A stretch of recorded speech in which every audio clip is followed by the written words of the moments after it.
একটা শান্ত গ্রামে থাকত এক দুষ্টু কিন্তু খুব সদয় কুকুর। তার নাম ছিল ভুলু। ভুলু সারাদিন দৌড়াদৌড়ি করে সবার বাড়ি পাহারা দিত।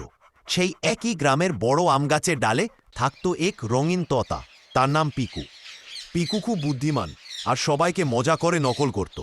একদিন দুপুরে ভুলু খুব ক্ষুধার্ত হয়ে ঘুরছিল। ঠিক তখন পিকু ডাল থেকে চেঁচিয়ে বলল, ভুলু ভুলু, পেছনে দেখো। ভুলু ভয়ে পেয়ে ঘুরে দাঁড়াল, কিছুই নেই।